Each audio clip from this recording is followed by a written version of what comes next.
Hello everyone and welcome back to another video. Now before this video begins, I do just want to give a quick trigger warning. This video does contain details about dementia and also kind of just death in general, and if you think that sort of thing would affect you, then maybe don't watch this video. That being said, do enjoy. So very recently I've gotten quite interested in an artist called the Caretaker. He makes very interesting music, not exactly cheerful music I would say, but definitely interesting. The general concept of his music is that he takes really old ballroom music from the 1920s or so, and he sort of takes elements from these pieces of music and creates something new, but the purposes of this are not exactly cheery. His most famous work, and definitely most interesting, is a 6.5 long hour album titled Everywhere at the End of Time, and the purposes of this album is to basically simulate dementia. And going in depth in this album is really interesting to do. So yes, I did sit through all 6.5 hours of it. Unfortunately, I couldn't do it all in one go since, I have things to do, but I like to think I got the best experience that I could. I mean, really, to get the true experience, what I'd have to do is sit down with no breaks, no multitasking, and just listen. But I can't exactly do that.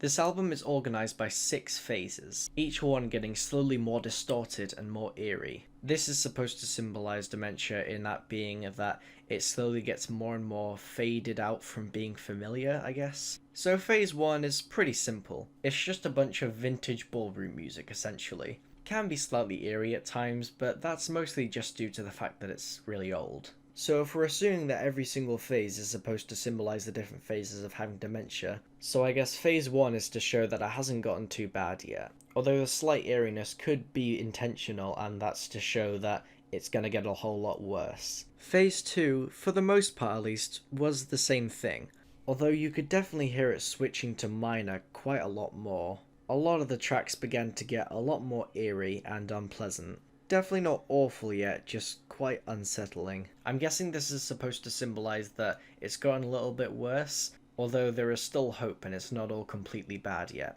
Phase 3 is when things start to get pretty unpleasant. For the most part, it did still resemble music. However, it had been butchered by complete distortions. In quite a few tracks, it started playing a pretty normal sounding song, then all of a sudden it would just go absolutely horrible for about a minute or 30 seconds before going straight back to normal, which I almost found more unpleasant than if they were to just have horribleness for the entire song.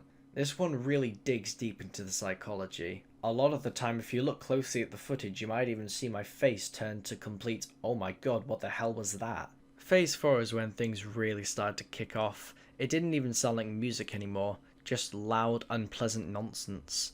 This, I'm assuming, is symbolising the heavy decline and everything's quickly getting less and less familiar.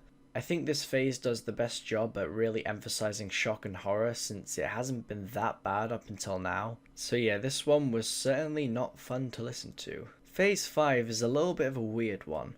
For the most part, it just sounds like nothing's happening. It's just mostly old sound grain, or however you describe that noise, with some occasional weird musical sounding sounds. I mean, it was definitely pretty eerie, but it was definitely not as unpleasant as 4. I'm not sure what this is supposed to symbolise, but to be fair, I'm not a psychologist, and for all the others, I was literally just guessing, and I could be completely wrong. Finally, we go on to phase 6, which was definitely a journey. For the first half of phase 6, it was almost like phase 5. Basically just weird nonsense noises that weren't too horrible to listen to, but definitely not enjoyable.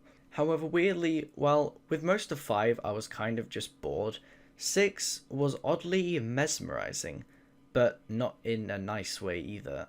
It's hard to explain. While phase 5 went in one ear and out the other, phase 6 went in one ear and then just disappeared. Or that was what it was like for the first 35 minutes or so. The last 20 minutes or so, for the most part, was kind of weird because it was almost the same, but this time a much lower pitch, and I guess it was much easier to listen to. But then right at the end, in the last 6 minutes, the tone completely shifted and it felt really weird. After so many hours of basically nonsense, this one felt weirdly musical, but also weirdly not constructed. on purpose. This last section, of course, is obviously supposed to symbolize death itself. It felt like this one had very little instrumentation. It was mostly choir almost, but didn't sound like it was sung. I know you're probably extremely confused, but to be honest, I don't know what I'm talking about. I'm just kind of trying to say what I can hear. If you want to know what I mean, I definitely suggest listening to it, as it's extremely interesting to analyze. And that's pretty much the entire album. It is weird to listen to. And bearing in mind, I was listening to it in chunks. I can't even begin to imagine what it's like listening to it for 6.5 hours straight with no breaks. I don't know, maybe it would feel different.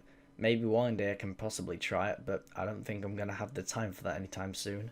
If you want more information on the backstory of it, definitely look at this video by Solar Sands, as it goes into a lot more detail behind the intentions and the author and the art. So I would recommend giving this album a listen to if you want to. You don't even need to listen to the whole thing to get the idea.